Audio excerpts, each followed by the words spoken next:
Sky Blue Fans TV. For the fans, by the fans.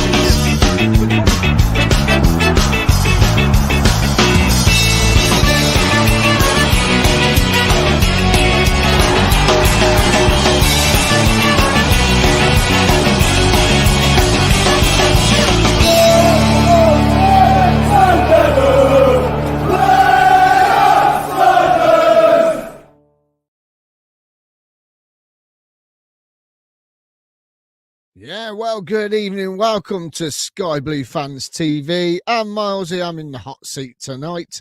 Ken is working, so he's driving around the country somewhere in some posh car. Hope he's doing well. I know he's going to be listening while he's driving, so he'll have it on in the background. So, hello, Ken. Victoria might join us a little bit later. She's tied up at work. She's been in meetings all day, bless her.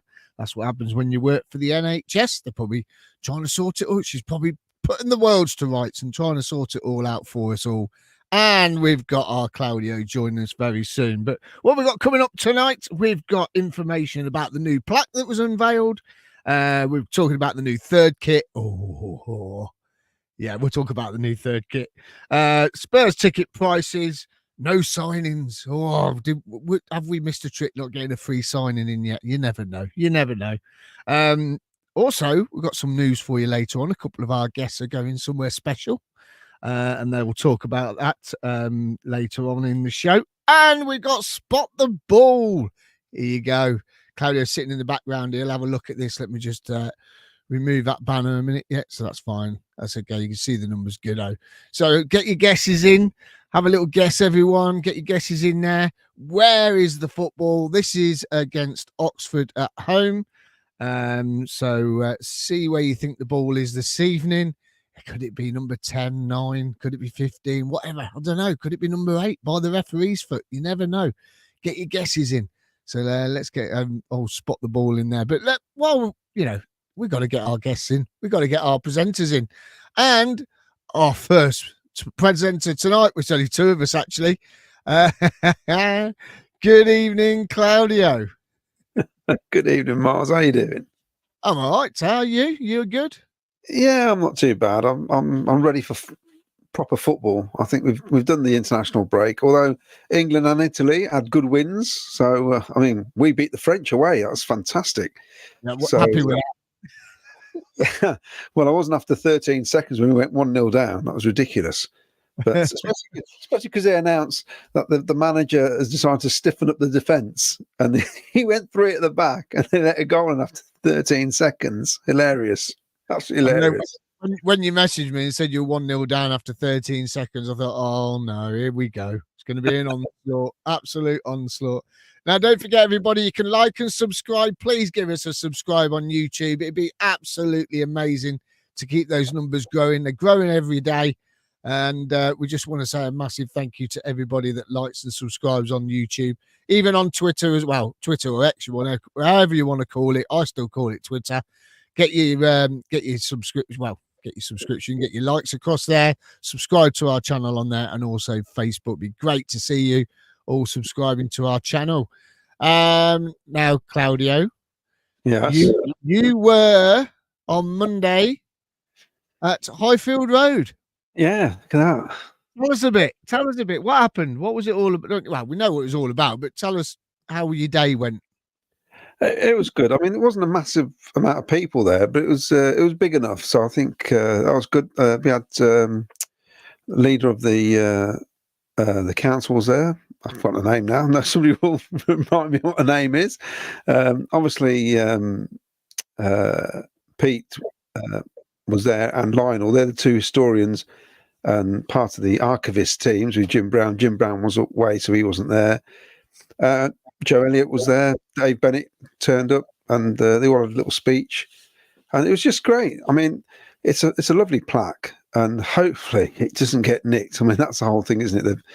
I think they've cemented it in with, I don't know, nuclear cement, I think, to make sure no one can nick it. It needs to be booby trapped or something, doesn't it?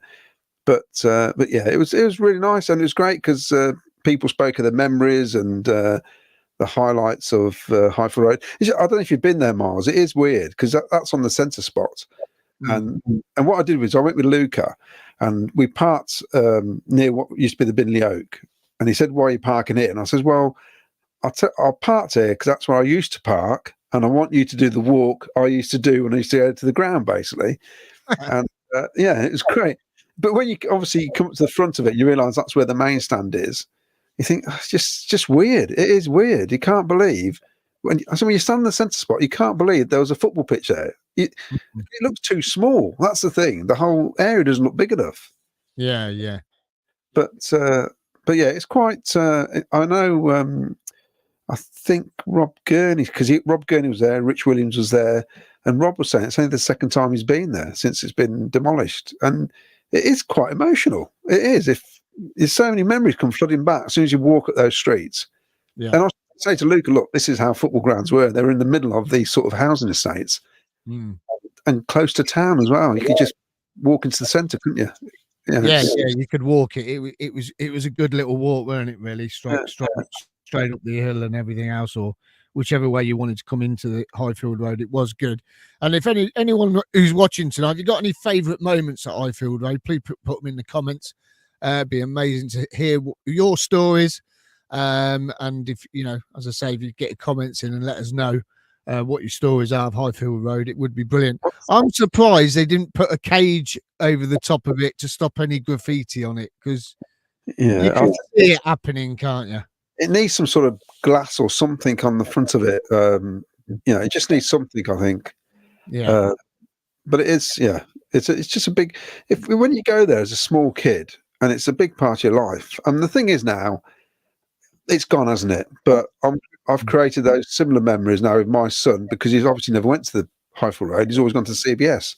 Yeah. So that's part of our memories now as father and son sort of thing. So the story continues, doesn't it, basically? And you're similar, aren't you?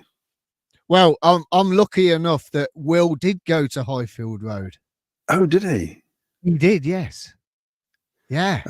No, when Will was born, it was great because, as you know, I get on with Joe Elliott quite well. And Uncle Joe, as we called him for Will, when he was born, we got invited down to Highfield Road with Will.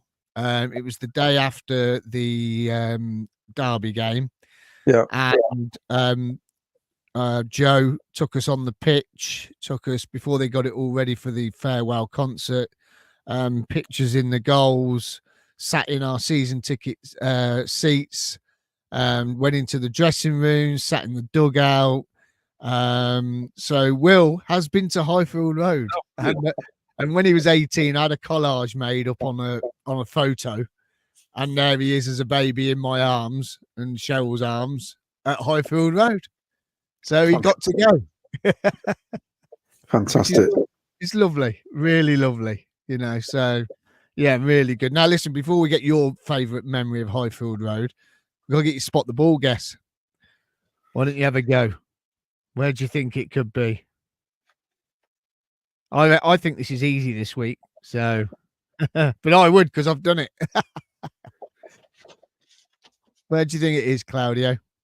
I've gone 17. That's my guess. 17. Okay. 17 for Claudio. So get your guesses in, everyone. Get your guesses in. So what was your favourite memory of Highfield Road ever then? Oh dear, there's so many, isn't there? The game that I always pick out, and this is basically, it sums up Coventry City, this match for me. The League Cup in 1990 against Nottingham Forest when we won 5-4, where Kevin Gallagher scores a hat-trick with 4 up. Then somehow Nigel Clough scores 3 goals in about the space of 8 minutes before half-time.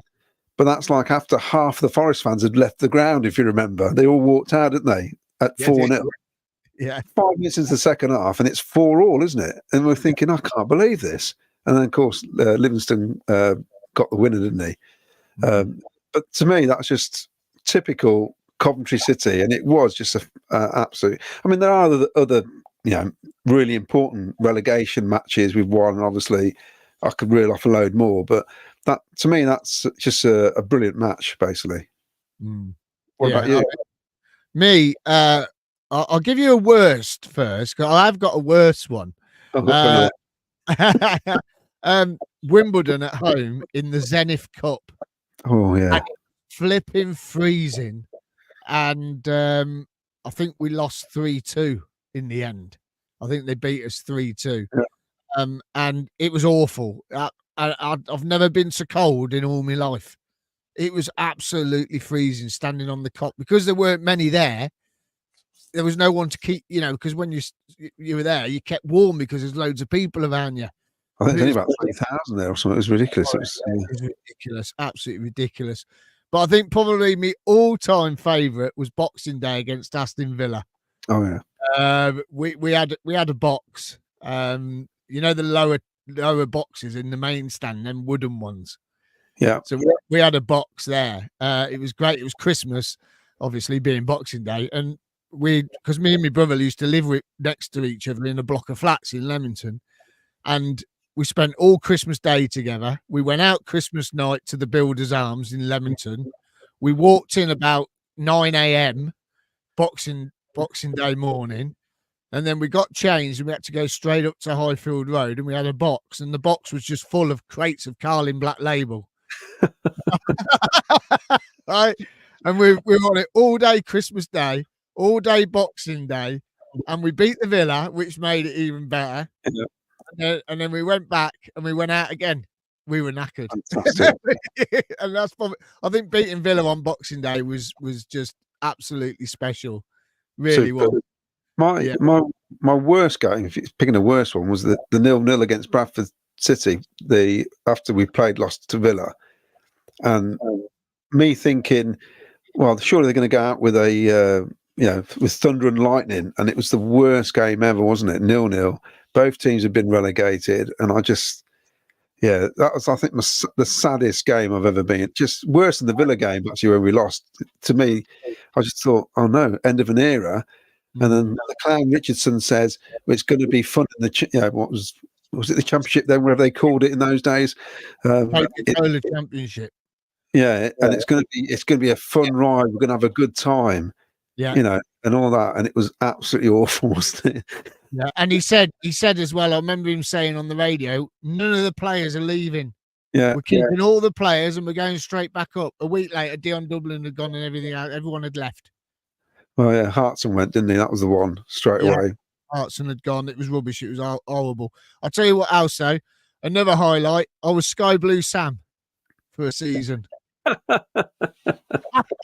It was brilliant. I was Sky Blue Sam for a season. It was fantastic. Absolutely loved every single minute of it. They were short. They couldn't get one for one season. And Joe rang me up and he says, Miles, do you fancy being Sky Blue Sam for a season? I said, go on then. Why not? Let's do it. Let's do it for the crack. Anyway, some people, Mark White from Ipswich, he's got a picture of Kian and Shannon, his daughter, with me as I was Sky Blue Sam, and we didn't even know each other then. That's incredible. It's fantastic, isn't it? So, yeah, it is. Really, really good. So excellent stuff. Let's get a few comments in before we go on to the third kit then. Yeah, well, I'll read out the comments for the memories at Highfield Road. So Glenn says, Highfield Road was a massive part of my childhood. No ground will ever compare to it. Paul Hughes mentions the Ian Wallace overhead kick against Norwich.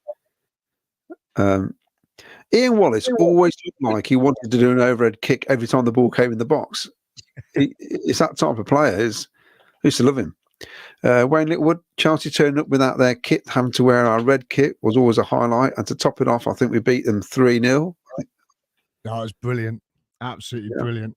Oh, another story about Sky Blue Sam on that point. When we played Newcastle, I think it was Darren Huckaby's debut, wasn't it? I think he signed for us and played against Newcastle. It was a midweek game, wasn't it? Yeah. And as I was going back in the tunnel dressed as Sky Blue Sam, Kevin Keegan shook my hand and I still had the head on and everything. And he goes, oh, hello, elephant, or whatever, I can't remember, something like that. And I went, hope you lose. How old were you? 30 at the time. It was brilliant. shook Kevin Keegan's hand. Absolutely brilliant. Glenn says, I remember beating Liverpool 5-1, coming back from 2-0 down in the League Cup. Yeah. 3-2, beating Blackburn 5-0 and beating Chelsea 3-2 on the opening day. That 5-0 win, they were champions at the time, and they didn't want to play, did they, on the icy pitch? No. And it looked like they didn't want to play, and we beat them 5-0. That's also the game I threw a paddy and sent my season ticket back to Richardson and says, you can stuff your season ticket. We hadn't won a game since August. And I said, this is shocking. So I used to moan back then. And I sent the season ticket back, and he sent it back to me saying, this is your property. I mean, Doug King wouldn't know. He'd flog it, wouldn't he? Yeah, he definitely would. And, we played Blackburn like that, though, didn't we, on a frozen pitch? This is the one I'm on about, yeah. Oh, yeah, I thought it was Liverpool then, sorry. No. And so we won 5-0, and because I was being stubborn, I thought, I'm not going to go to the next home game either. And we beat Everton 2-1. So I thought, all right, and I'll give in. I'll go to the next. We didn't win again until the middle of February. So I didn't see us win from August to February at home. Hey, I hope it ain't going to be like that this season. I hope not. So this is from Frank Wood. One of my favourite moments was the donkey kick, Willie Carr, Ernie Hunt. Yeah, 1970-71 season. The problem was I was there, but I don't remember it. I was only 5. Graham Cockerell, they should have developed Highfield Road. Always loved the atmosphere and the walk to and from the city centre. Mark Cunningham, I went there the first time the Platt was there. It broke my heart. It'll always be our home. Field of Dreams. I've got to say, Joe Elliott is so impassionate. When he talks about the club, you know, it's he's really so passionate about the club. Sky Blue Sam, my favourite Highfield Road memories is Chelsea losing 3-1 to us in our away kit. It's just so funny, wasn't it? Just to say, Mark White's just messaged me with a picture of Sky Blue Sam and Shannon. That's so funny. Your average Cough fan, my favourite memories of drawing 3-3 Wimbledon with 9 men and also beating Villa 3-0 on Boxing Day in 1992. James Hollyoak, the last game there was so emotional. What an atmosphere, what a game, what a farewell. I mean, that could have gone horribly wrong, couldn't it? Yeah, you were dreading it, weren't you? When you were walking up the ground, you thought, oh, you imagine if this all goes wrong today. Because you could have gone down, couldn't we? If the results had gone differently. Yeah. God, it'd been terrible, wouldn't it? Yeah. Glenn, I remember walking up to the Woking game, the FA Cup was called off literally an hour before kick-off. Yes. Oh, talking about games called off. My brother went up to Newcastle one year, and they were driving up, and the weather was really bad. And this is, don't forget, guys, this is before mobile phones and everything. Yeah. And they got up to Newcastle, and it was called off, so they had to drive all the way back. The program midweek.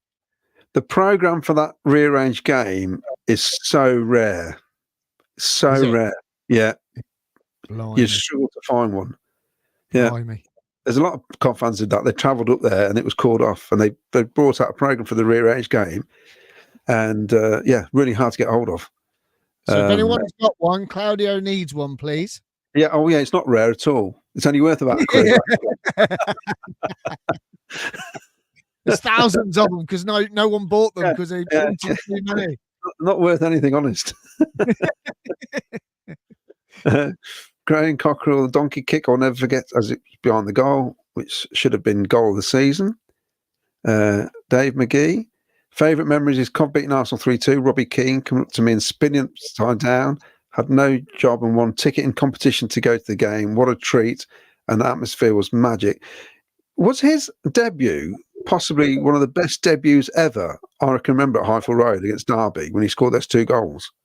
Because he came Probably. and it was a record signing for a teenager, $6 million for a 19-year-old. And we thought, okay, he's quite good. We couldn't believe we signed him. And then he scores 2 goals in his debut, 19. And we talk about players now not being old enough at 23.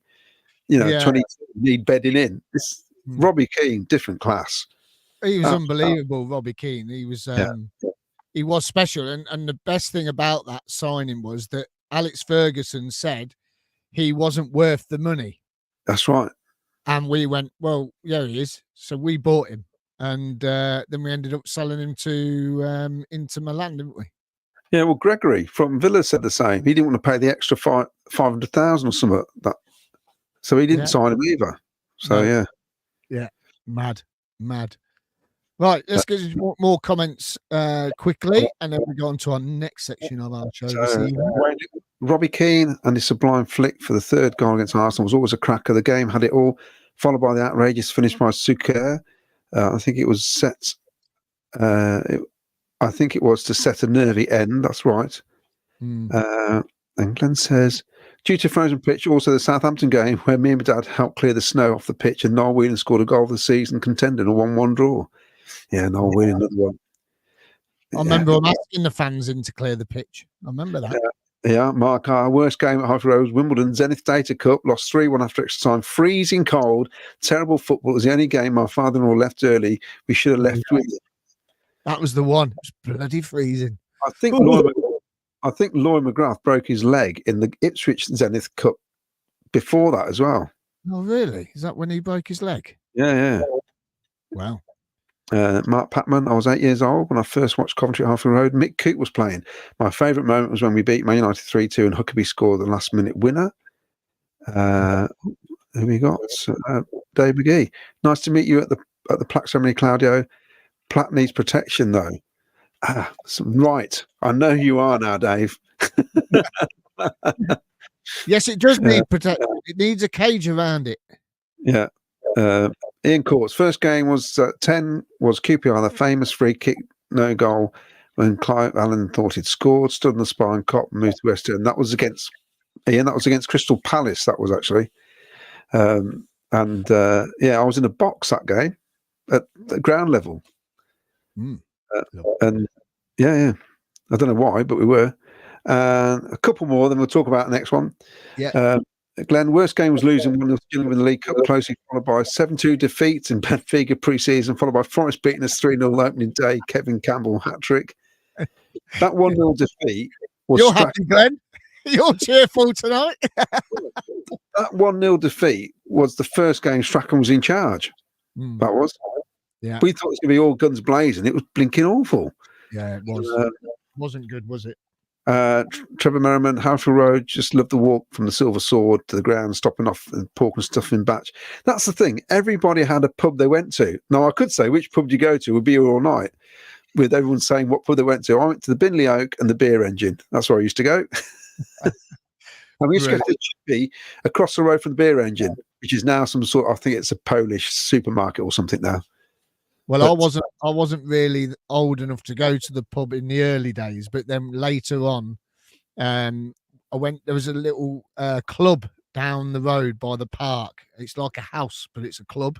Yeah. And I used to go in there before the games. And then we used to go to the what's the pub on the Binley Road? Bull's Head. Yeah. Bull's Head, went in there as well, because we live towards the end of Highfield Road. We lived down near the Bull's Head. Me and Cheryl had a house down there. I ended up going to the Bull's Head, and then after the game, going to the Bull's Head. She used to walk up and meet me there. If we lost, we drank some booze. If we won, I drank loads. If we drew, we still drank some more. Well, I think since the ground's gone, there's been at least 13 pubs have closed down. It's a lot of money for them. When you think about how much you can earn on match days, and you hear it all the time with certain places around the ground. When we left the CBS, pubs and landlords were losing money left, right, and centre. But not only them, shops and everything, little corner shop, the whole thing. It affects everyone. So, yeah, you can imagine how many pubs have closed down. Yeah. Well, yeah, there's loads, weren't there? All close proximity. They've all shut down. Yeah, definitely. Right, let's go on to our next section then before our Watford fans join us from the DNSYE podcast. They are brilliant. They're funny. They come on every year, and they'll be joining us later on in the show. I'm going to bring up this comment first. I've just noticed. Anne Joyner. Good evening, Anne. Bought any new kits lately, Miles?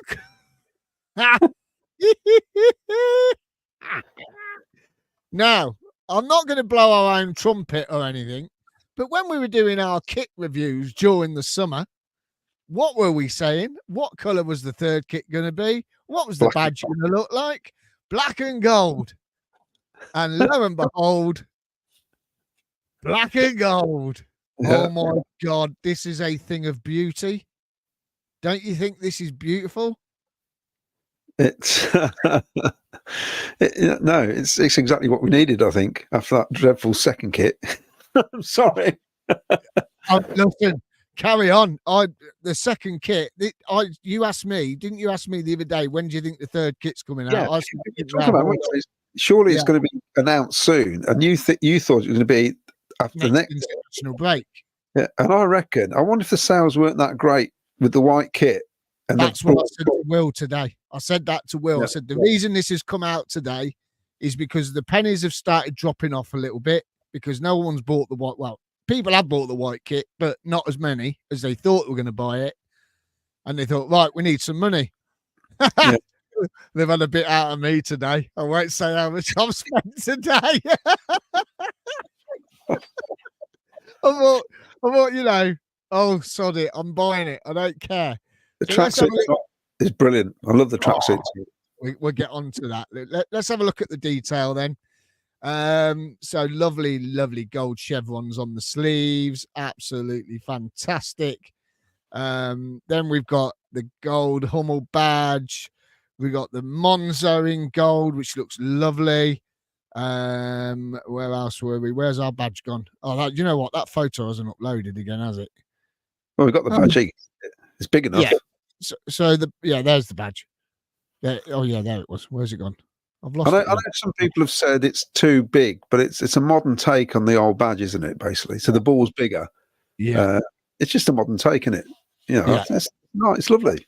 Yeah. So what we're going to do, we'll have to come back onto this in a minute because Justin's here from the from DNSYE podcast, our Watford fan. So we'll come straight back onto this in very, very soon. Let's get Justin in very, very shortly. We'll come back onto the third kit after we've spoke about Watford, and I'm going to tell you all about my day today. It's just gone mad. But before we bring Justin in, let's spot the ball up again. Get your guesses in. So get your guesses in there. Where is spot the ball? We'll ask Justin in a minute where he thinks the ball might be. And they said they were going to do this on their show last season. I wonder if they have started doing it. But there you go. Spot the ball. Where do you think it is tonight? And I've got a little clip for you from Mr. View Sky. He's put a little bit of video together for you about Coventry City and Watford. Enjoy.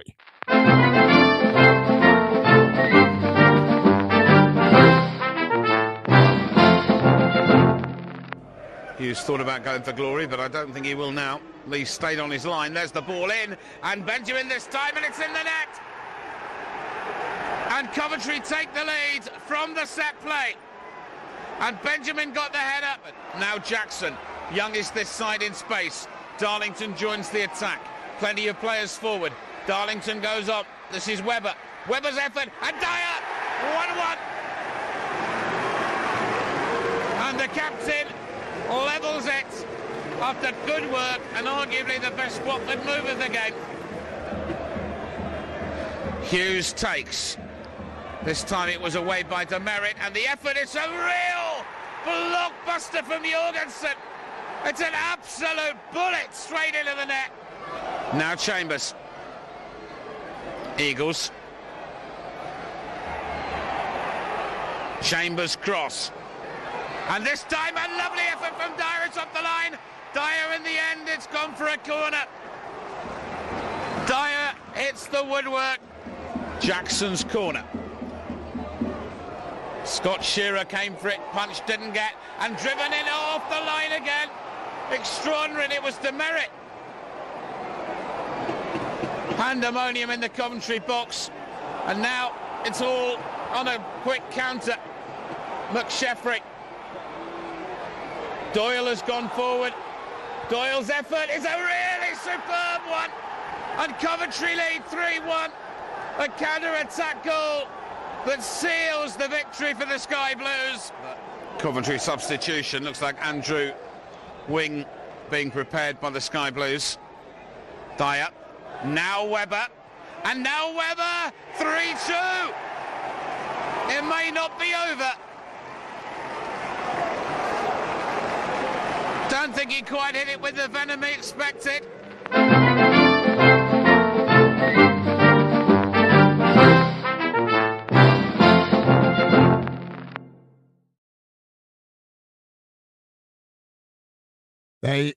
What's that still doing on there? There you go. That was a little bit on this day with Watford and Coventry City down at the Hornets' Nest. Let's get we've got double bubble now because Pete's joining us as well. So let's get Justin and Pete in. Good evening, Justin. Hello. How are you? Good evening. Brilliant. How are you? You all right? Yeah. Just enjoying watching Bruce Dyer score there. That was a rarity. Blimey. Brilliant. Let's get your mate in then, Pete, as well. Good evening, Pete. Good evening. How are you doing? All right. How are you? I'm fine. I'm just astonished that Justin's bad mouthing Bruce Dyer on an opposition view podcast within 10 seconds of seeing it. It's very easy to do, Peter. It's so easy to do. Takes so long. Yeah. Brilliant. Right. Before we get into it, then, let's get your views on this. Then spot the ball. Justin, we'll come to you first because you were in a little bit earlier. You seen it just a minute ago. Where do you think the ball might be? 14. 14 for Justin. Okie dokie. And Pete. Let's have a look. That's not against Watford. I was going to say otherwise the ball's probably in about 19, knowing our errant passing. I'll go number 6, I think. Number 6. Okay. Lovely. Thank you very much. What did Justin say? I said, Number yeah. 14. 14, yeah. 14. Excellent. Now, good. Well, it's nice to see you both again. You've had a good start to the season, haven't you? Yes, we have. And that's not something we say very often. So we're enjoying it. You were quite low last season, and now you started off really well. What's the magic? What's happened? Well, if you ask anybody around the club, it's Tom Cleverley. That seems to be the answer that you get. If you ask anybody, it's the Tom Cleverley factor. They all want to play for him. He seems to be very well respected. But that is the answer you get if you ask around the club. So that's what I'm going to go with, Tom Cleverley. It's just, honestly, it's chalk and cheese from the last couple of seasons. It's actually sort of quite enjoyable to go to football again, which is nice. Yeah, because I mean, last season you guys were very low because of what was going on off the field. Has that changed much? Off the field, I'm trying to remember what was going on off the field last. It's always something going on. Owners and that messing around with monies and. Oh, well, that's probably still going on, isn't it? Yeah, I mean, I think it's gone a little bit quieter off the field over the last few weeks, but that will no doubt resurface again once the results start going down. Right, we need to find out what's going on off the field because on the field's gone to shit. So we're going to go and see what's going on off the field. So I don't know. Yeah, the finances are, over the last 3 years, it's come down from £138 million debt to £124 million debt to £108 million debt. So it's going in the right direction, but it's like it's still monies that just make your eye water. And are ridiculous when you think about what our actual turnover is when you've now lost the parachute payments and everything else as a middling club in the Championship. It's just, as I say, it's still eye watering. There's definitely a feel good factor about it. I think it is Tom Cleverley at the heart of it. I mean, when you hear him talk, he talks like he's been a boss for about 120 years. He feels like, one of those, occasionally, at a barbecue or something, some horrible friend's child was going to come up to you and they're like some kind of Mozart-like savant and start talking to you. That's what he's like as a manager. It's like, you've been doing this 2 minutes. Why do you make so much sense so straight away? No, he's done really well. And interestingly, he's got a load of development coaches because he spent 8 months in the in the academy. He's got a load of development coaches, and I think the key to it isn't just that we've improved as a team, but I think they are also slowly and incrementally improving the players within the team structure. So it's a double-edged sword. Whatever it is, we're enjoying it. Yeah, and so you should start enjoying it because, as I say, last year you wasn't very happy, and I mean. Your signings, you bought a few signings in this season. How are they turning out for you? Yes, not too bad so far, I would say. We haven't seen all of them. So, there's still a few that we've got to sort of like keep our eye on and see how they're getting on. But we've seen glimpses of some of them. It's actually more who we signed last year who's coming on. Players like Chakvedadze, who is just looking absolutely unplayable in places. So I think we might see a couple of debuts on Saturday. Do you think, Peter, from new signings? Possibly. I agree completely. And that's the development thing, is that the players who were in the stable who weren't actually were on the fringes, if they were lucky, are now mainstays. A centre-back called Matty Pollock has now won more aerial duels in the Championship than anybody else this season. And he's just gone from somebody who was out on loan at Cheltenham and then at Aberdeen and really on the fringes. Everybody liked him because you could see how committed he was. And he's an old-fashioned stopper with, like a forehead about 8 feet wide and just head things away. And nothing not to like. But he's suddenly in and he's a leader, and you can see he's walking tall, and no fan could be happier about that. As you say, Chakvetadze came in, was on the fringes, not really doing that much. We brought in a couple of what initially looked like dodgy looking defenders, one on loan from Udinese called Tikvic. You're not going to get to see him. He's going to struggle to get into the under-21s team after we lost 8-2 to Sheffield United the other week. And there's another Brazilian lad. And so what they do is they bring in kind of long, short and medium term prospects, and we've got some of those. The one hopefully we will see, I hope we would see, might be a young lad called Rocco Vata, who we bought in from Celtic. And but he was one of those players who you bring in, you get all excited because you see Celtic and then you see the letter B afterwards, and you go, right, okay, he's been playing in university campuses up and down the Highlands, fine. But he's tremendous. He's absolute, but we just haven't seen him in the league. He's had a couple of run-outs in the League Cup, but he gets a touch and he goes to guns, and he's a lot of excitement. And he's not even yet getting into the first team league action as yet, but he will do, because one of the other players who's recovered from the fringe is a guy called Kwadwo Bar, as I say, my favourite of all Kwadwos, Kwadwo Bar, and he's come in and been outstanding.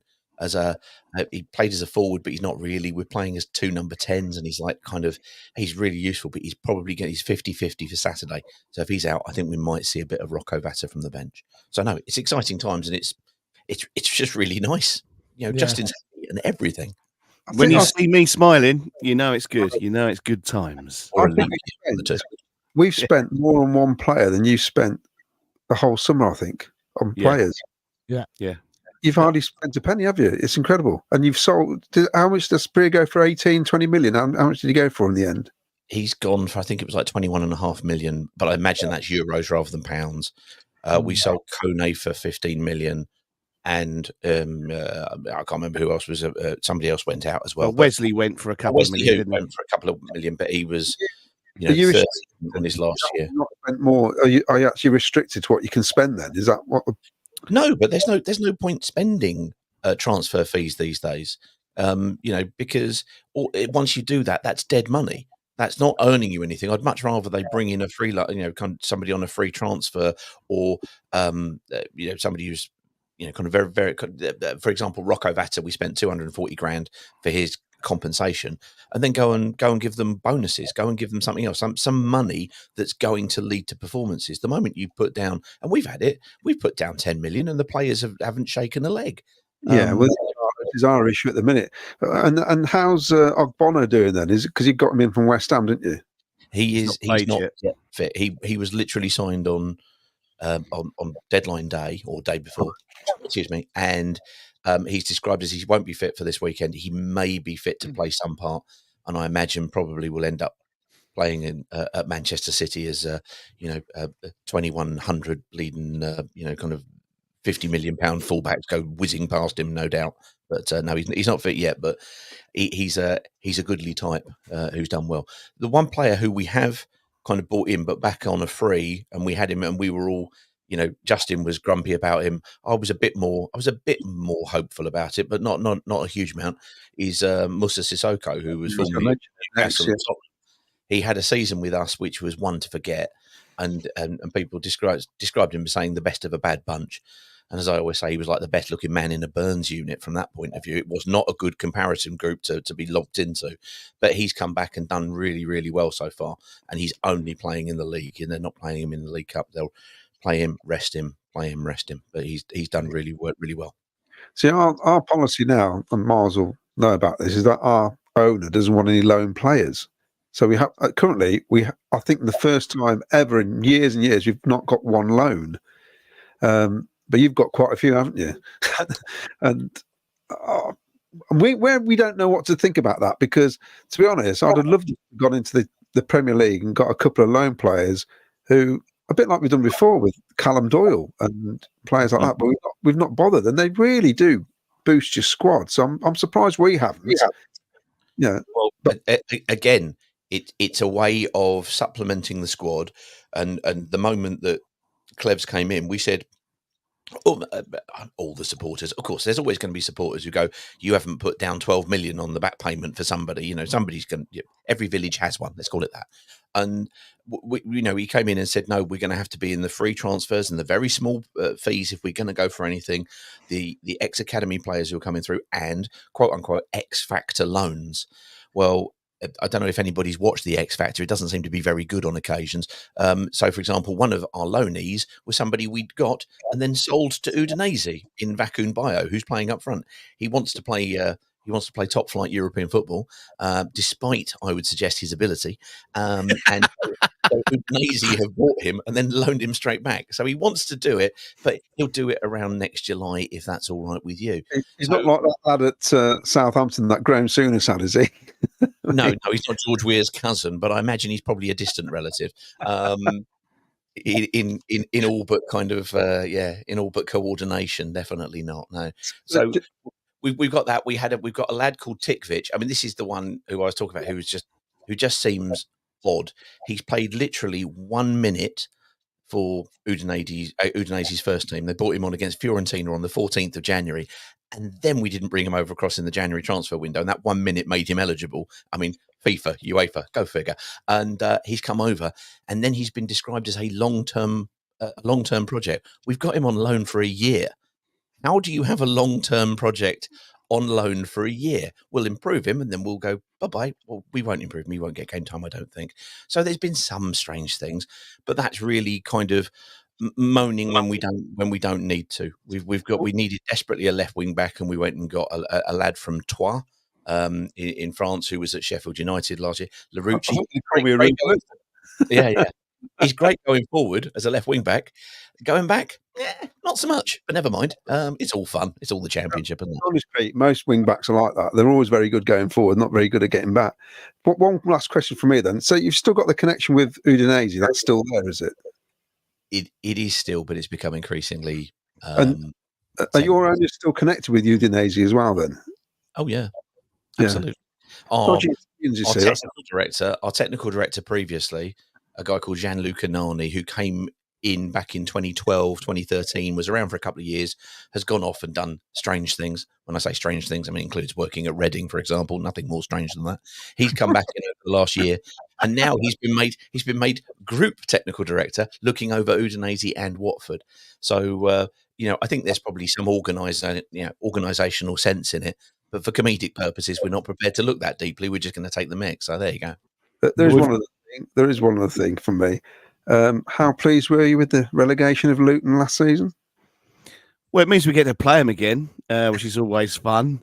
I'm not one to gloat, but yeah, I mean, obviously when something like that happens, you kind of have a little inside smile, don't you? You kind of, especially as it happened with an ex-Watford manager. But we are facing them, I think, next month for the first time again. So I think we're similar with Leicester. When they're in the division, you kind of think if they do get promoted, it's like good riddance, isn't it? And then when they get relegated, you still have a laugh, don't you? But you just want to somehow.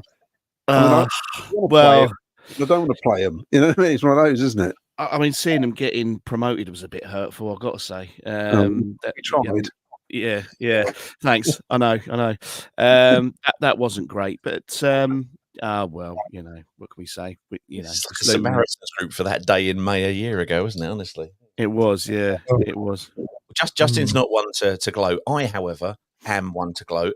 So no, they went up. They had it for a year. I'm all in favour of this. As long as it doesn't get stupid, and we've got. As you've probably got it as well. When you're talking to other teams and other podcasts, you make mates who are like, okay, they support another lot. Fair enough, but they gave it to us when they went up. Quite rightly, they've been below us for 27 years, as we reminded them, and they're now back in that comfort zone again. So whilst I gloated when they came down, it's still a work in progress. I'm still working on that gloating at this moment in time as they sit at the bottom of the table. It's lovely, lovely thing.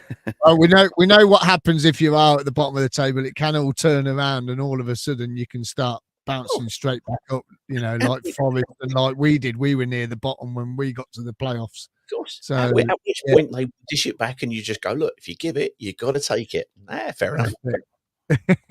Now, going on to Saturday's game, what sort of style of football are we looking at from Watford then this season? How's it all forming? That's more your. Okay, all right. I wondered if you would have a No. He doesn't like talking about. You're very analytical. I'm more overall picture. It's great. Move on, but no. It's been. So we play a high tempo game. If you're looking at formation, we play a 3-4-2-1 effectively. Where on the tactical side, what we've ended up doing, because of the kind of players that the Potsos like to buy when they have bought, and we have bought from South America, for example.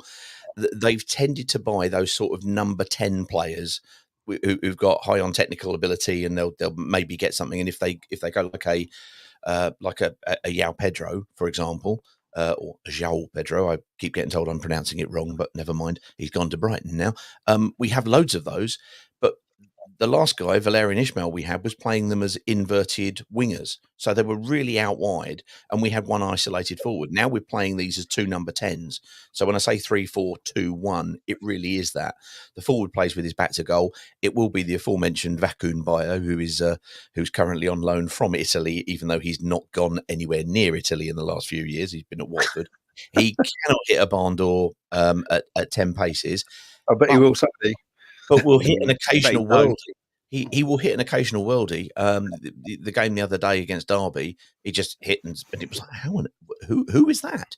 And somebody pointed out he's our new Italian loan signing. Obviously, that changed everything.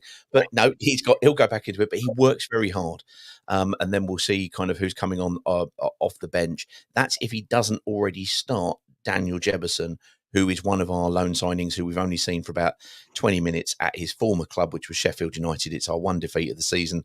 And he came on, and Harry Suter basically kicked him up in the air, until he'd pass him over via zonal system for somebody else to kick him up in the air. And so that all got a bit frantic. But maybe I think Jebison is the X factor loan that we're looking for. He's not really got that much Premiership experience, but opinions are high of him. We've then got Musa Sissoko and Tom Deli-Bashiro as a kind of a holding midfielders, and then you've got these number 2 10s, if you will, in front of them. One of them is Edo Kayembe, who was, again, a player who up until last January, we were like, yeah, whatever. And suddenly when he was going off to AFCON, it was like, oh no, he's just got really good. Fortunately, he got injured on the 1st of January and really didn't get out to Africa for very long. He's come back and he's continued. He's good. So he plays in a number 10, but he can also drop in and make us a bit more solid in midfield. The left side of that, you've got Georgie Chakvetadze, who was one of Georgia's stars in the Euros. He's looked fabulous there. The 2 wing backs are Larouci, as I say, good going forward, going back. And you've got a young lad, Ryan Andrews, who's in the England under-21s, who's one of our own, and has come in, started off like a house on fire, went off the boil a little, but the last couple of games, he's looked a little bit better. But we've also now got one of our decent loan signings from Udinese. He's a guy called Festi Ebeselli, who you'll remember was at Derby under Wayne Rooney when he could only basically play anybody who was under the age of 7. And he was incredibly impressive, and so much so that when it got to that, I'm sorry, you played for Wayne Rooney so long that you all have to transfer out of here, he got a move to Udinese. So, that's it. We play 3 at the back. And as I say, you've got the young lad that I mentioned, Matty Pollock, who looks very good. We've got a Chilean defender, Sierralta, who can blow hot and cold. And at the left side centre-back, we've been having a young a young guy. I mean, he's about 22, James Morris, been with us a few seasons, and he's basically the contingency left back, but he's been slotting into a left side centre back. And it makes no sense because you look at him and go, well, surely he's going to get done in the air. But he just looks like one of those players who was born to fill that particular space. And so when Larucci goes forward, we just shuffle into a 4 effectively because he's so comfortable going out wide if needs be. So yeah, that's good. And then we've got Backman at the back, which Justin is a great fan of, which is great. Yeah, not my favourite keeper, but I mean he's a great shot stopper, and he was definitely playing against his comfort last season because Ishmael was asking him to do the whole playing it out from the back thing, which he clearly wasn't comfortable with. But yeah, no, Dan saved a penalty this season already. He looks pretty good, but he's got a rick in him. The goal that we conceded against Sheffield United came off his backside. It was all a bit of a mess. But yeah, that well done, Peter. That's exactly how our team is. I think you've explained that very well. Well done, Peter. Brilliant. Thank you very much. And you're fancying your chances Saturday with us only picking up 1 win out the first 4, 2 defeats and a draw, and the 1 win came against Oxford. Are you fancying your chances against us this weekend? Because we really haven't kick-started yet. I mean, if this time last year I'd have said you're going to smash us all over the park, and I would have said, I'm not even sure I'm turning up. Now there is belief, and if there's belief in me, must mean there's belief in the team. So, do I fancy my chance? Yeah, I do actually. I think at home we've looked pretty good. We've scored. God, how many goals have we scored at home, Pete? We scored 2 against Derby, 3 against Stoke. In the cup, we scored 5 against MK Dons. Now we're scoring goals at home, so I do fancy us against you. Yeah, because we're scoring goals at home. I just stay at home Saturday. Exactly, I think we might do. Because I think the danger is you said the words, our season hasn't really got going. Ladies and gentlemen, I give you Watford FC. Nobody known in the history of the game has got more seasons going for more opposition than Watford. It's when you'll have it the same thing. You'll go, oh, that's so Cov, isn't it? That's so us to. It's the hope that kills and all of that. We know that's the light. The one difference is we've got Tom Cleverley, who, as I say, looks like basically a pocket Alec Ferguson. It's great. It's really good. Really good. Yeah, I mean his pedigree is fantastic to bring into the club, and as you say, he's quite young, but he sounds like as if he is growing just overnight and knows everything that he needs to know and what to say. It's like Mark Robbins, he's just a leader that has brought the best out of the players, and we believe that he can get the best out of these players that we have brought in. And we noticed what he did with Ellis Sims last season and Hadji Wright. They came in a little bit lethargic of a big money signing, and then all of a sudden they kick-started and banged in 20 goals each. So, we were quite chuffed. So it sounds very similar, doesn't it, with Cleverley, the way he's been brought up around the game. It sounds very similar to Mark Robbins, what you're describing, really. And I think the other thing is that he knows the club. He's been around Watford for a long time. He was on loan to us in 2009, came back in 2016, something like that. 2017. Was captain until he picked up an injury, which basically ended his career. Stuck around and took over the youth team. Stepped up as interim and then got the job. And Peter's right. It looks like he's been a manager of a team for a long time. He's how old is he? Is he 35 or something? He's 34. He's 34. 34. I mean, he's not old bones, but he's just really mature and really sensible and talks really, really well. So I'm massively impressed with him, and I hope we manage to keep hold of him because it suddenly feels after God knows how many managers that we've had over the last 10 years and 12 years that we've finally found that, look, this is him. This is the guy. This is the bloke we need to stick with. We need to make sure that we keep him and nurture him and, listen to him. So it's good. Yeah, because every time you've come on over the last couple of years, you've either had 2 managers in the space of coming on twice in a season, or you've had 3 managers. It's just been a roller coaster ride for you all, hasn't it? So yes. We were only 2 sackings away from appointing Claudio, and I mean, we'd gone through everybody up to Coventry area, and it was Claudio's turn. One of them things. Yeah, I'll probably get the job. Yes, probably. You would. Oh, we've had some right duffers in there as well. You know, Roy Hodgson, Claudio Ranieri. Some of these managers, what you've had, you think, oh no, we've got some experience here, and you just think, oh, please get them out of my club. So you know, it's been awful. And some of the sackings you don't see coming. You think, really? Other ones you think, please get rid of this guy now. Please get rid of him. So yeah, let's get behind Tom. Let's hope that we're going to back him. And let's see what we can build. It feels like we're building something to me. Yeah. And of course, you look at the Championship, and you look at, Carrick, and you look at, Mark Robbins, and you look at Tom Cleverley, and you realise that they're all, kind of from the Alec Ferguson stable. Yeah. And then you look at Wayne Rooney's nose, and you realise, yeah, that's straight out of the Alec Ferguson stable. That's fine. There's lots of them. They're all good, but he just seems to be able to work at a level, and I think that development area where he worked with, for even though it was for 8 months, he seems to be somebody who's a serious student of the game. He's also a bit of a sponge in terms of what he's bringing in, but also the fact that because he worked down a level in terms of the under-18s, I think he got over that.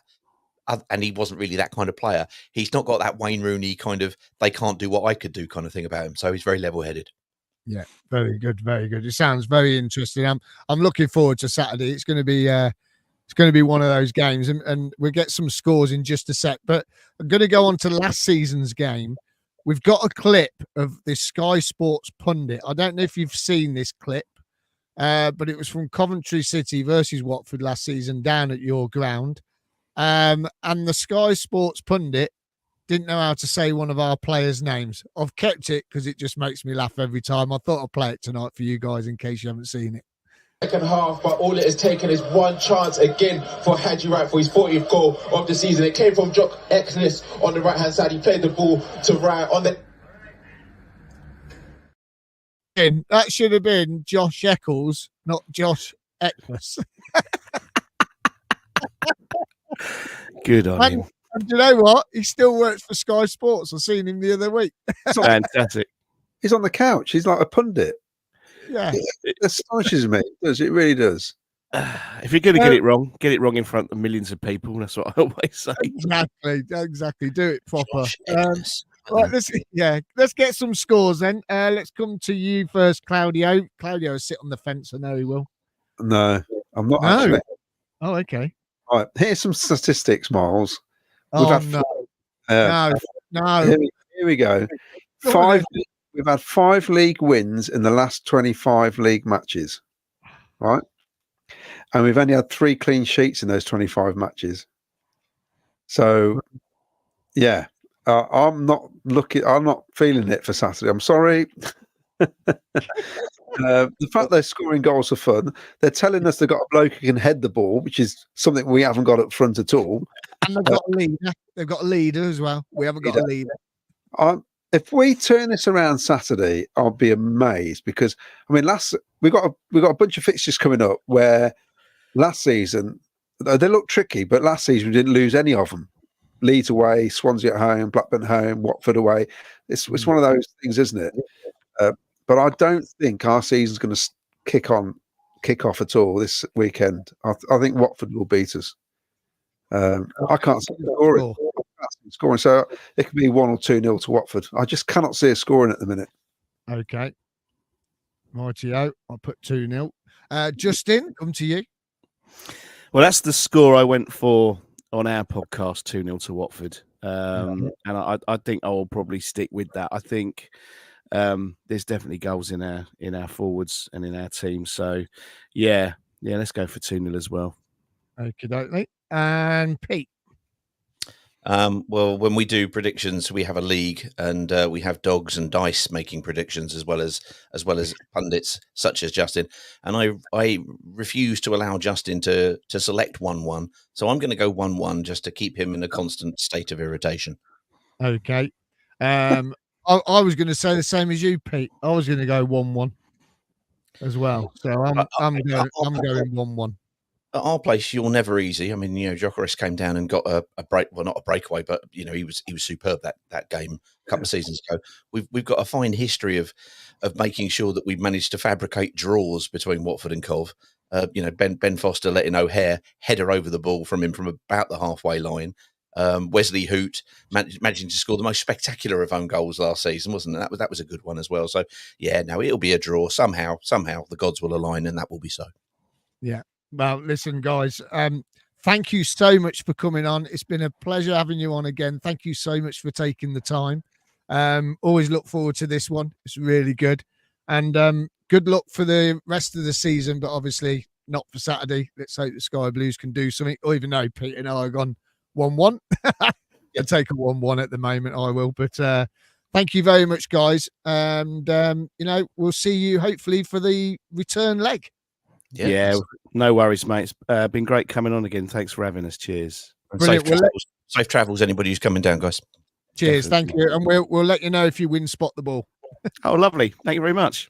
All right. Cheers. Take care. Ta-ra. See ya. Ta-ra. Brilliant. There you go. Love it. Absolutely love it. It's a pleasure having those guys on. They are absolutely fantastic. And they are so knowledgeable. So knowledgeable. Yeah, really, really good.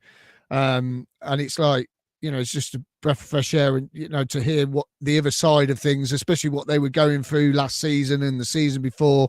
They've had it tough, and we know what it's like. We've been there, and we know exactly how it is. So yeah. Well, people take the mick out of them with their managers, but I think they've had like 4 or 5 promotions in that period. I mean, they've been in the Premier League.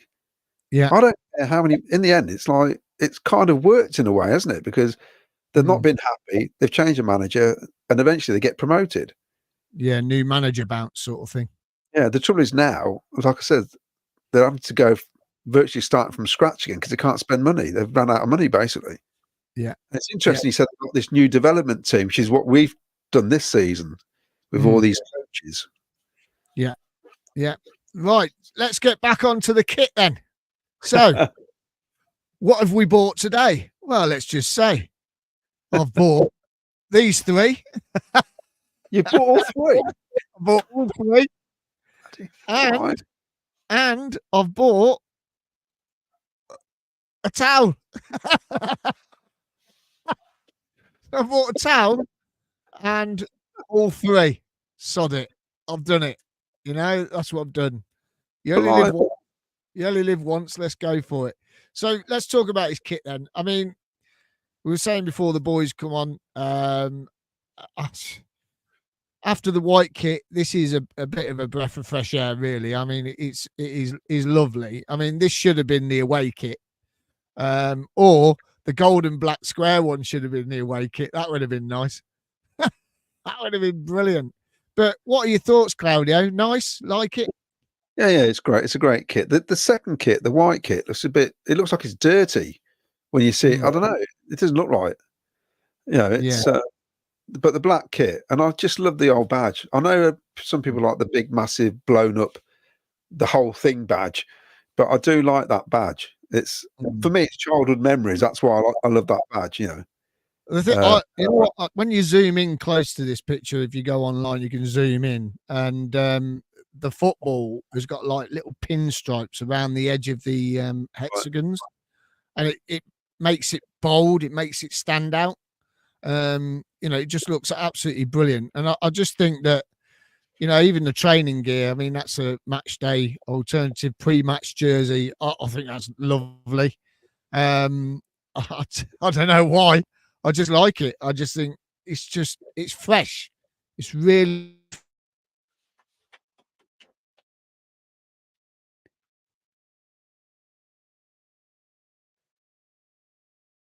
it's gone with the home kit. I bought the home kit in the end, but the home kit was a bit plain. The white kit just looks a bit, like you said, a bit grey, dirty. It doesn't look clean. It looks too much like Spurs, Preston, which will come on to Spurs very soon. But it just seems a little bit meh, where all this is what you expect from Hummel. What we've had today with all this kit is just what we expect from Hummel. I mean, look, they've even done a match in football. Yeah, I like that. They've done a match in football. They've got matching mugs to go with it. So they've really gone to town with this, and I believe it. They bought it out because, like you said, Claudio, as well, sales were low on the white shirt, and the money wasn't coming in. Because this is selling out already, isn't it? They've sold Sold out. out online. Yeah. Yeah, that didn't happen with the white. The white kit to me looks like it's been washed about 1,000 times. Mm. It's the imprint in the kit doesn't look right. Yeah. And when I was DJing in Dillon's the other week, someone come in with the white kit on, and I thought Monzo was going to be red, and they come in fluorescent red. And I know their bank cards are fluorescent red, and I thought, oh look, they bought a fake one because it looked like it was fake with the fluorescent red on it. But this just looks a thing of beauty, and I can't wait for it to come. Mine probably won't turn up for about a month, because that's what happens when you order online. If they haven't got everything in stock, they won't send it out. So I slipped up really. I should have made 5 separate orders because it was free postage today. But I haven't. I've done 2 separate orders because I wasn't going to buy the training top and I wasn't going to buy the towel until Luke said, "You got to do it. Why not?" So I did. I kept sending photographs to Caroline, going, "Oh, look at this! Look at this! Look at this!" Oh, but and I think it will look good on people like me who's got a bit of a overweight at the moment. I think it'll look good on people overweight. It won't look as if you're as fat or whatever. So I think it'll look good on. We're meant to go to obviously. Yeah, and it'll look good with jeans. So, and it'll look good round the pool. It's no, it's nice. It's nice. It is nice. So let us know your comments on the kit and also your Highfield Road memories. Before we go on Spurs, then let's get some quick comments in. Then I mean, there's hundreds, I think, but I'm going to work backwards. It's I'll put this on first. Work backwards. Dave Sports Photos. Can you get Nick from Birmingham on? He seems to have been frozen out by CWR. That's right. He's not been on. Hasn't he been on? No, I've not heard him. No. Oh wow. Lee Dan, agree, Claudia. Prefer the old school badge. It's less busy, neat, and tidy. Dave McGee, the only thing about the new kit is the badge should be cloth, not a sticker. It's is it a sticker, or is it Hummel do these they're like a rubber material. I've got a couple of shirts from Hummel, and they're like a rubber material on the badge. We were looking at buying a machine for where I work, but there's these special rubber badges. I don't know if it's the same. It's like some of these have got behind me. They've got rubber badges, haven't they? Yeah. Dave Sports Photos. I've been watching for about 5 minutes. More insight than you get in the entire CWR fan casting. Wow. Thank you very much. It's funny you should mention that. Well, go on then. Because myself and Ken are going to be on Monday on the CWR Fancast. So that'd be nice. 6 till 7. I got a phone call out of the blue. It's a funny number, actually. I was going to ignore it. And she said, "Would you like to come on?" And I thought, yes, why not? I can do that. Lovely. And you got to go in, have you? Sorry? Yeah. In. Into the studio, yeah. So me and Ken are going to do that because you didn't want to go, did you? No, you're all right. Fine. So the pair of us going to go. That'd be interesting. Yeah. Yeah, you guys carry on. I'm just hoping we get a good result on Saturday because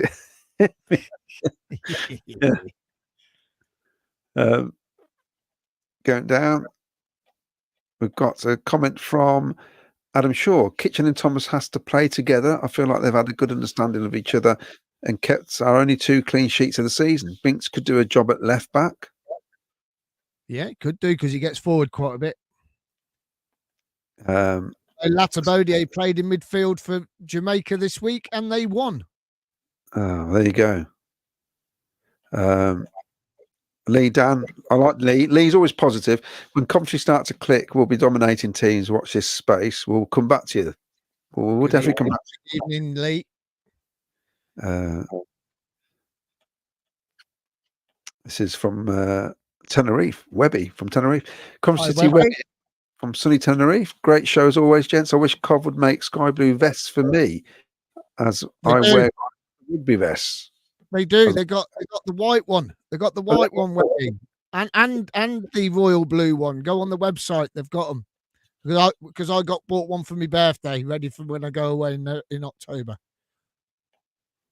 I think that's it for now, Miles. There's lots talking about memories, but there's so many tonight. Come on, do some. Let's get some. Come on, memories. Keep talking. I'll find them. Oh, well, while you looking for those, then Spurs tickets. Club have got this all wrong. What do you reckon? I think. I mean, the adult tickets, I fully understand. They're just adult prices. That's fairly average for everywhere. Yeah, that's fine. I made this issue on, I think it was Facebook.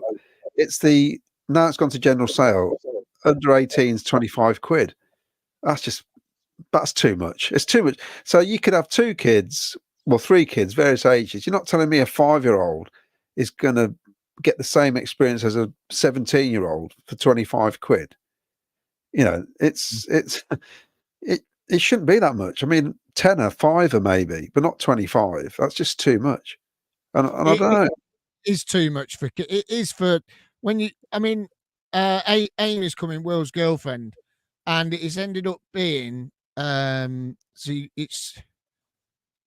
was season ticket under. It was more than 25 because you got your admin fee. Yeah. And it is a ridiculous price. No, because she's 19, isn't she? So it's 33 quid. Yeah, a family of 4 with 2 kids under 18, I think it works out about 100 quid. Mm. And you got Swansea as well. And Spurs aren't going to come with they're not going to play the big guns, are they? No. I wouldn't have thought so. Well, they want a trophy. They need a trophy, don't they? So they definitely need a trophy. But yeah, I mean, and we do know the club watch because they've done what I've been saying they should do when the new kit comes out today at the club shop, apparently. Yes. People have been going up to pick up the shirts. They've been saying, go to the counter, and they've got them behind the counter. See? It works. It's so easy, isn't it? It's so easy. So easy. It's not rocket science, is it? I mean, I was going to go anyway, and I was quite happy to pay this 30 quid, wasn't it? But I mean, at 37, I'd have probably still paid that anyway as well. But for a lot of people, they can't. Yeah, you know, it's one of those things. It's not. Yeah, and it does annoy me when people just go, "Oh, yeah, just pay it." You know, it's only it's cheap as chips. It's not cheap as chips for some. You know, it's a lot of money. It is a lot of money. But then there's me who's bought 4 items today in the club website. Spot the ball. Get your spot the balls in, everyone. Guess where the ball is. We're going to give the answer very, very soon. Let us know where you think it is. If you just joined the stream and you haven't seen it, guess where the ball is. Get your guesses in. Sorry, Claudio, carry on. Well, the other argument is people saying, if you know, what do you expect when we get to Premier League? What's it going to be like? Well, the thing is this. Guess what? We're not in the Premier League yet. We look like we're not going to get there, as far as I'm concerned, this season. And at the minute, have we actually signed any Championship players? We haven't, have we? Really? We're signing. Who have we really signed? I mean, Binks. That's a good sign. Louis Italy. Yeah, but he was a good signing. But I'm talking about, I mean, Rodoni got relegated. The 2 lads were from Barnsley signed last season. A Santos Championship. Just that's one. That's one. Yeah, you know what I mean, don't you? We're not signing. People say if we spend the money, we're going to sign the players. Well, it's not really happening, is it? At the minute, and I think there is a bit of disappointment still for the hangover of that the transfer window. I think all our optimism was because we signed early, didn't we? Got these players in early, and then we thought we got the whole summer we're going to sign players, and nothing really happened to what we expected. I think, So there's that bit of disappointment, isn't there? So I'm just hoping Saturday, though. I know I've predicted 2-0, but obviously I'd love a 2-0 to Cov. That'd be fantastic, wouldn't it? Because we need a lift. We definitely need a lift before the Tottenham game. Oh, we need a lift. Got to have a lift before the Spurs game. Definitely. Right, Paul you got found some comments, have you? Yeah, Paul Hughes, we beat Spurs Christmas 86-87. They're in our yellow away kit. Brilliant last-minute winner by Cyril, 3-2. That's his game for Wembley. It's 4-3, wasn't it, actually, I think, the game. But yeah, Highfield Road was 4-3. And I remember Cyril celebrating in front of the main stand with his fist pumping. Yeah, he was great. Ian Courts, Dion Dublin's cheeky goal against Shay Given. That was right. Oh, yeah, that was great. He was off the pitch when he come from behind the goal. Yeah, the only Irishman. That was a joke, wasn't it? The only Irishman who doesn't know where Dublin is. That was the old bag, wasn't it? It was, yeah, it was. This is from Lee Dan. What about Mickey Quinn scoring a hat-trick at Arsenal, first game of the season? They're calling him his fat, this and that. Then he banged 3 in. He's fat. He's round. He bounces on the ground. That was a great win. And Lee says the third kit's the best of the lot, in my opinion. I might even buy it. Well, so talking about the third kit, Cov Andy's put, he went gutted, seen the new third kit, went to buy it for his birthday present for himself, and they'd sold out. Apparently, they're having more in tomorrow. Yeah, it is nice, isn't it? It is nice. Yeah, I can't. You wait. My lot ain't going to turn up till the end of November. I can see it now. In some ways, though, there's so many leaks. Can you imagine? I mean, I think everyone knew it was going to be black and gold in the end. Yeah. But can you imagine the reaction had there been no leaks? Yeah. Oh, yeah. Yeah. I just. Yeah, I'm just checking me email, see if they've received me parcel yet, but no. I'm on it. I'm like, come on, please post it. Please. It took about 6 weeks last year to get me red and blue one. Oh, you better not eat any more. You might not be able to fit into it by the time it arrives. I know, that's the problem.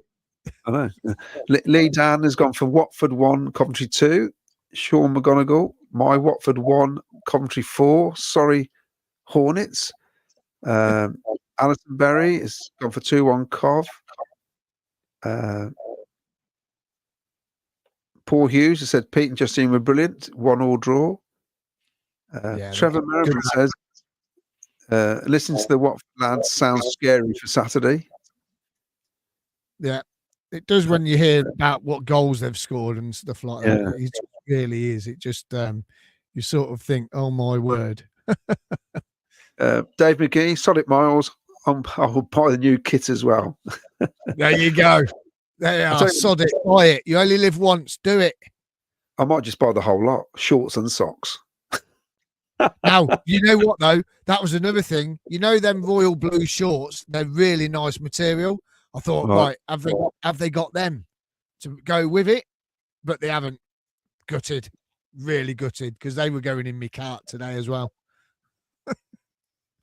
Got Dave McGee here. He says, hey guys, watch Dave Body interview on your channel. Wow, brilliant. CW on BBC, eat your hearts out. Oh, thanks for that. Thank you very much, Dave McGee. And Dave Body will come on here actually one night, and we're going to have him on as a fan. So that'll be interesting. He's going to come on, and obviously people watching will have the opportunity to ask the odd question. And I'm watching it. I thought it was very honest. Some good insight in what was happening at the club. And obviously, there's only so much you can say, because he's worked so closely with these people, even the people at the club now. And I think we can all appreciate that. But I thought it was very good, very open. But we're going to have him. We're going to have him on as a fan. So we're going to have him on as a Cov City fan. So be kind with the questions, if you would. That would be most appreciated. No silly questions about Sisu, all that. We're bringing him on as a Cov City fan, so he's going to be one of the panel as a Cov City fan, and how he feels as what it's like back then to now, and what he thinks about the club, like we talk about it. So if we lose, we'll get him on, and he'll be going, "Well, that was bloody rubbish, wasn't it?" Or if we win, that was bloody brilliant. Well, having sat with him, he does. Yes, he's got an opinion. Trust me. Yes, definitely. It's Gavin Collins. Agree about kids' price for Spurs, but if we do go through and manage to get to Wembley again, no one will be moaning about Wembley ticket prices. No, I know, because I'm definitely sitting in that spot again. I don't care how much it costs. Dave Saunders, he's bought. I purchased his third kit today. That makes 6 shirts this season. 6. What? Home play. He's probably got the goalie shirts as well. 2, 3, 4. Yeah, I got the goalie shirts, but I haven't bought the red one. So this is from Brian Kavanagh. We'll get it up. Parking is still available in Watford at watfordfcparking.co.uk. So you're looking for parking. Put that up again. There you go. There you are. So if you want to get some parking down in Watford, if you haven't sorted it out, it's not far from the ground either. It's literally round the corner. It's not too far from the ground, the parking. So head to that website there. Put it up again. watfordfcparking.co.uk. Head over to that, book your car in, and it's safe and secure as well, which is really good. So they have people there standing at the gates and everything throughout the game, so it makes your car's nice and safe. That's the bonus thing. So if you've got loads of stickers all over your car, and it's sky blue, the car with Cov City stickers all over it, PUSB on your number plate, then it's have a live home. There you go. Gavin Spicer signed League One players. You see, some people agree with me. Another one, as Cov 87 signed League One players again. No, Santis Championship. Oh, so it's just the one. Bobby Thomas was Championship. No. Yeah, he was at Burnley. It was at Barnsley on loan, I know. Yeah. Yeah, I was trying to get the team then. Too many B's. Lee Dan, how do you give them time to settle in jail, mate? It will happen. I hope it does. I really hope it does. Trust me. God Alison helps if they don't get a result. I haven't got my mug yet. Is that normal? Alison, send me your address again, and then I'll have a word with Ken. I'm sure he sent it, Yeah. I could have handed it to you. You sat next to me when we were at the... Don't say it. Don't say it.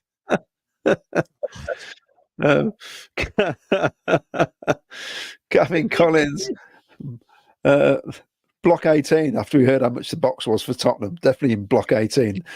Gavin Collins, no pressing panic button yet, but we massively lack leadership in this squad, and not sign another loan or taking frees like Corkle James could prove to be our downfall this season.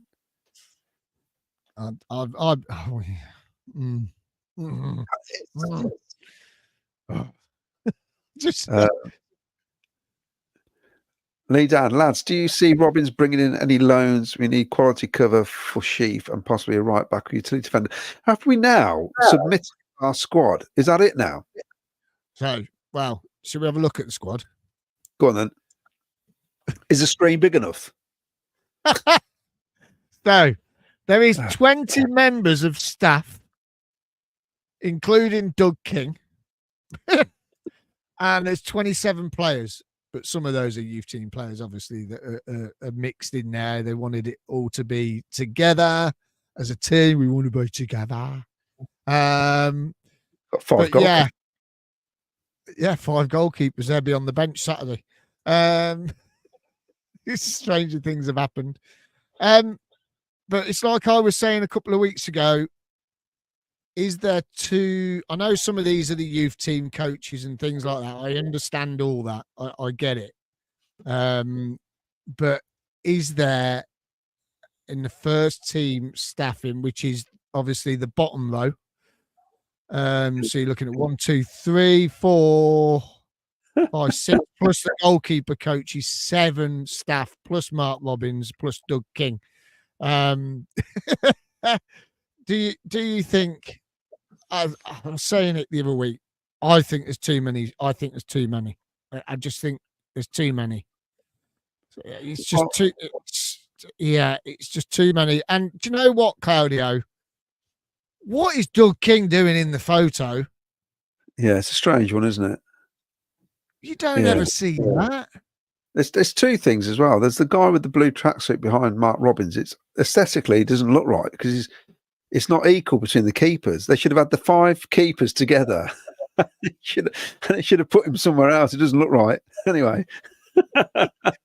You could argue that because they've gone symmetrical on the left and right with the. Now, this is obviously the photo shoot that Casey Palmer missed, which is what there's a bit of a row about, wasn't there? But Jay De Silva's not in, is he? Yeah. Where's Jay? Is Jay De Silva not in that photo? No, De Silva's not in there. No, I can't see him. And there was this. Oh, hold on. He's at the back, but you can't see him. Yeah, Jay De Silva's not there. So good spot. Good spot. So this is what they talked about. He missed the photo shoot. I don't think Jay did, but definitely Casey Palmer. And I reckon this must have been the lead up to the last round of the Carabao Cup.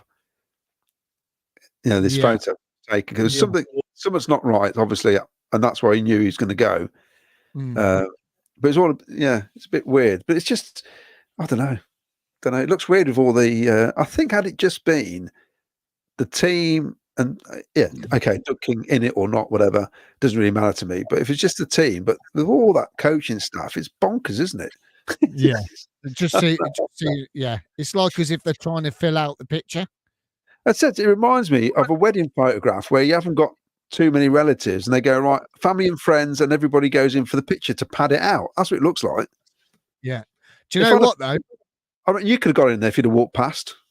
God, yeah, I should have got in there. It would have been great, wouldn't it? Do you know what? Though? I love that lettering of Coventry City. I reckon they should put that on a T-shirt.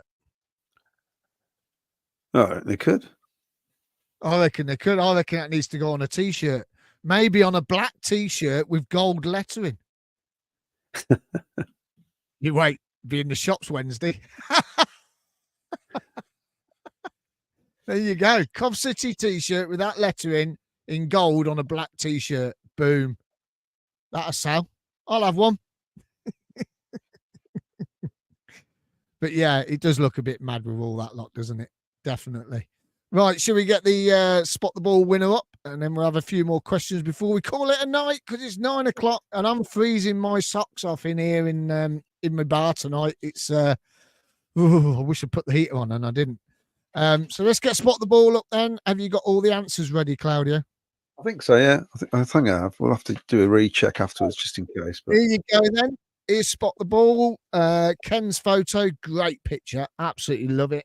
Thank you, Ken, who's driving around the country. Justin went number 14. Pete went number 6. Our Watford fans. Claudio's gone number 17. And the winner is ball number. I don't think I've seen anyone pick it. I'm not too sure. Number 16. Has anyone got number 16? Yes. Dave Gayton. That's one of the last ones.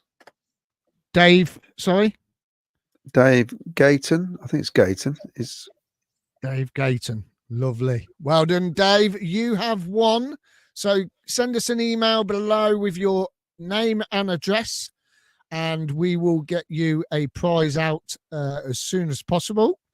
And you will win. So we'll get that prize out to you for winning Spot the Ball. Ball number 16. Dave Gayton. I'm trying to find it. Can't see it.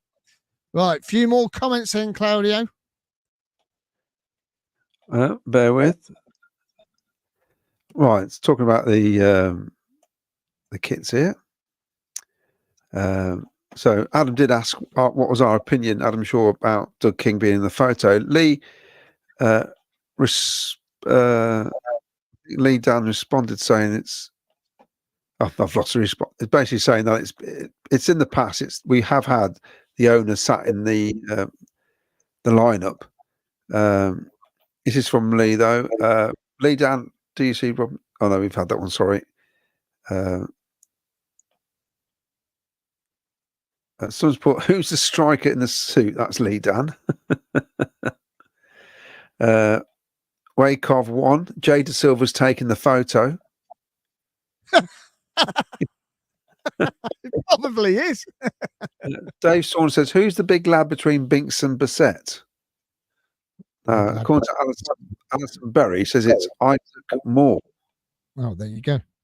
There you have it.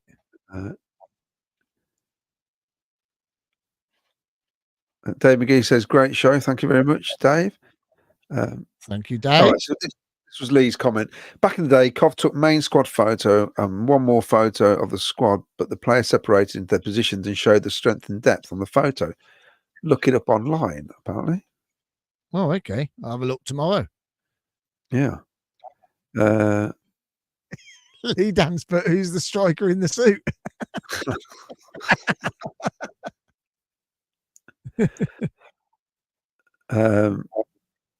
This is from Phil Bevan. Great show again, chats, well done. Spot the ball. Oh, it was number 10. Of course, it was number 16. Ascov 87. I have to say it, but we have to give them time. Still the same starting squad from last season, apart from 2. Yeah, that's my issue, is that we've had this. It's not like a brand new squad completely. And I said it last week or our last show. I know people say we're slow starters and we don't start doing stuff till after 10 matches, but we're all there. Yeah, we're ready. We're ready at the start of the season. Yeah, ready. It's not brilliant. So hopefully it will pick up. There's still some coach travel available as well for the ccfctravel.co.uk. Head over to the coach travel. Brilliant, actually. Great coach service.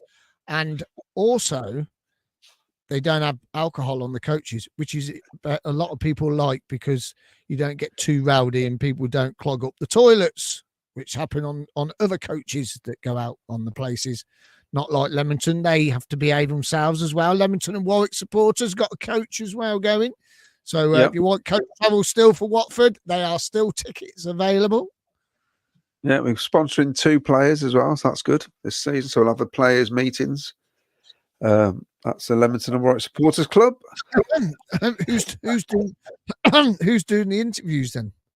Don't know yet. Actually. I don't know. I've asked the question. There's some birthdays today. Oggy, happy birthday, Oggy, 67. Wow. Yes, he is. Oggy's birthday. Yes, that's right. David Thompson, 47.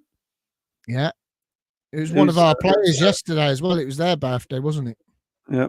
And Jeff Blockley, for those who remember him, he's 75. Yeah. We got good money for him. Went to Arsenal. He's atrocious. So it makes a change, doesn't it?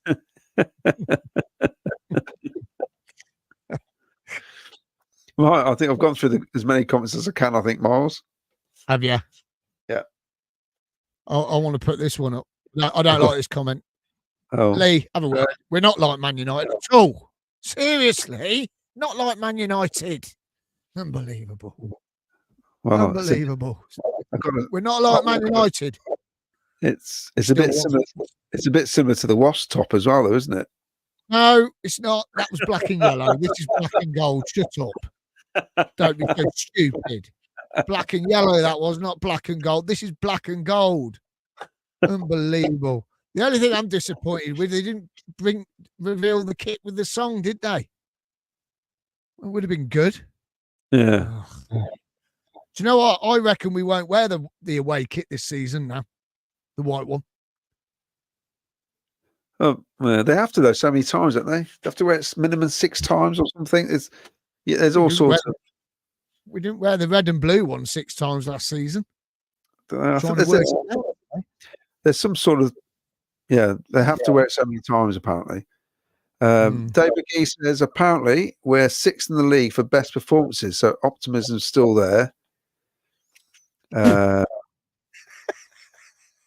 I love our fans. Our fans are great. It's brilliant how they come up with these stats and they find these stats. It's just brilliant.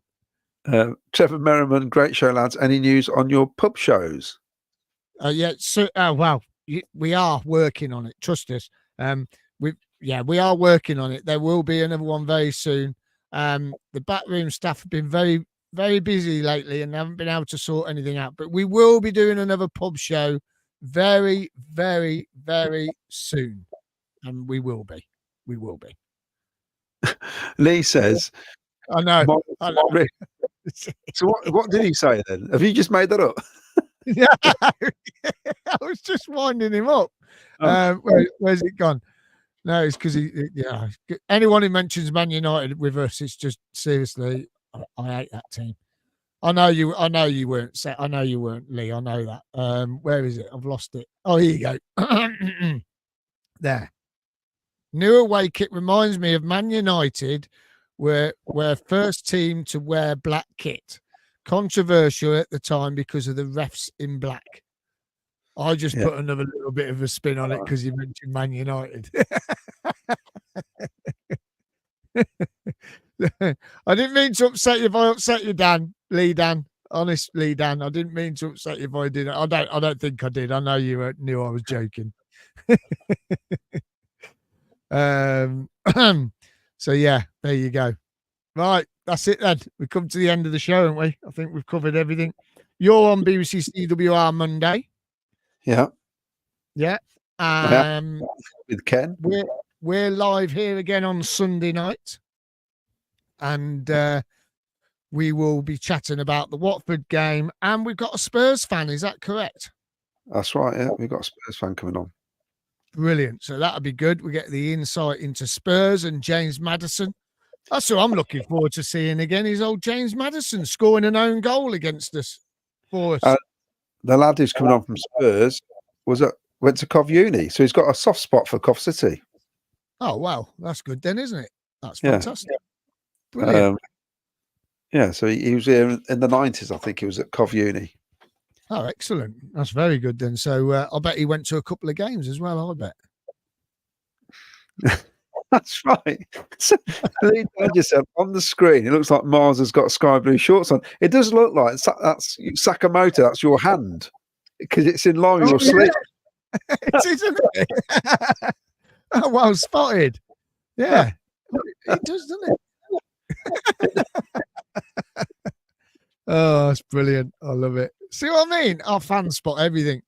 There was it's like when we spot a plane coming in when we're signing a player and we go, players on that plane. I know. The funniest one was, I can't remember who was doing it on Facebook, where they kept putting photographs of Mike Ashley's helicopter landing. He got it on a tracker, hadn't he? It's hilarious. That's hilarious. Well, you never know. One day it might be landing for real. But that's for another day. That's another story for another day, one day. But yes, if anyone does want us to visit a pub, let us know which pubs you want us to visit. Send us a message, email us, or send us a message in Facebook or X. We'll pass it on to the team. We will be getting round to it very, very soon.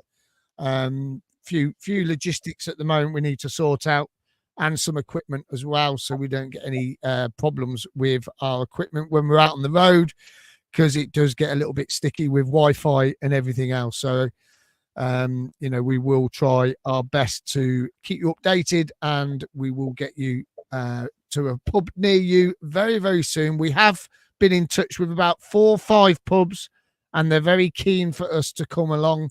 So just watch this space. It will be happening soon. Claudio, you enjoyed yourself tonight? It's been a good laugh, isn't it? Yeah, so I've got one more thing to say. There's no history podcast till about the week after next, because obviously we've got the cup game. Jim's on holiday, cup game next week. and we're hoping to get on a guy called Alan Dean, who wrote a book about the guy who did the best program ever, which was 1970-71. So it's about the Coventry City program, basically. And but he's also the curator of the Jewish Museum in London. This guy, and is a fully bona fide journalist as well. So it's quite a biggie. I'm quite looking forward to that. And he's an Arsenal fan. That'd be interesting. Yeah, Lifelong Arsenal. That will be good. And your latest podcast is out now on Spotify and Sky Blue Fans TV. Yeah, about Reg Matthews. That's the latest one we did, I think. Yeah, when? The other week, wasn't it? No, it wasn't. It was the wasn't it Mick Ferguson? That was the week before, I think. Oh, was it? Oh, I don't know. I'm losing count with it all. I'm losing count with all of it. As Cov87's coming, says the Newlands is a great pub. Okay, I've just made a note. I'll pass that on. And I'm also going to try and get us in the Shepherd as well in Kersley. That's a massive Cov City pub as well. I was DJing there last week. It was so funny, right? When I was DJing there last weekend, it was brilliant. It really was. The fans were, although we lost, when we lost against Norwich, I had my goalkeeper shirt on. I bought the new goalkeeper shirt. I had that on while I was DJing. And all the lads that were coming in, they were coming up giving me fist bumps. Sky Blue Army! That's all they kept doing all night. Sky Blue Army! Absolutely brilliant. So we'll put the Newlands down. We'll put the Shepherd down as well. So stay with us. We will be out on the road soon. I promise we will be out on the road soon. Thank you very much, everyone, for watching. Absolutely fantastic. Thank you for your support. It's been brilliant as normal. And don't forget, please give us a like and subscribe on YouTube. It's much appreciated. Gradually going up slowly but surely. And if you want to follow us on X and also Facebook as well. And hopefully we'll try and keep all the latest news coming your way whenever we get it. So, Claudio, Watford Saturday, we've got to bring home 3 points, man. I know you said we're going to lose 2-0, but you know what I mean? Reverse psychology. That's what I'm going for. Yeah. Just got to say, before we go, Dawn, this has been discussed, by the way. You need to change your background for new home kit and take Casey off. Correct. That's in the pipeline. Yeah. Dawn, we're on it. We're on it, Dawn. Don't worry. We're on it. But thank you. Yes. I'll tell you what I'll do just for Dawn. Right. Just for Dawn. Right. I'll tell you what we do just for Dawn. Let's put on last year's kit. There you go. There you go. That'll do, won't it, for now, Dawn, until we sort it out. It will be done, but there you go. That's just for you, Dawn, all right? We took Casey off, and we got last season's kit. Well, last season, when we played away, we'd have the away shirt in the background, wouldn't we? So that's what we need to do, don't we? Like that? Yeah, or the other one. Oh, yeah. I'm going to do it. I'm going to try and sort it out. Well, we'll get on to the admin team, get them to sort it out for us. Yeah. We'll ask them. Yeah, we'll ask them. So we want the black one. We want the... Let's just keep... Don't like the white one. No, the black one. Yeah, the black one. Right, thank you, everyone. Let's hope we can bring home the 3 points on Saturday, and let's get to winning ways. Let's get this season kick-started. It's a 3:00 kickoff on Saturday, and we won there last season. We won there the season before. Let's make it a hat-trick. Let's bring home the 3 points all ready for Wednesday night, against Spurs. So let's have a fantastic weekend, and we'll see you Sunday. Ken will be here, Claudio will be here, hopefully Vicky will be here, and Luke Carter's joining us on Sunday as well. So Luke will be here, and we're just going to talk about what happened at Watford, and our Spurs fan will be here talking about Spurs. Thank you so much to everyone that watched tonight. It's been absolutely brilliant. A big play up Sky Blues, and let's bring home the 3 points on Saturday. Thank you, Claudio, and we'll see you Sunday.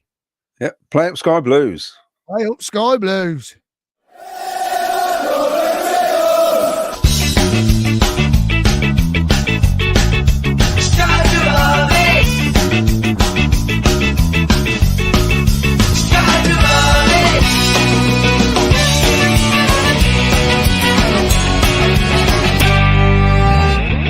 Sky Blue Fans TV.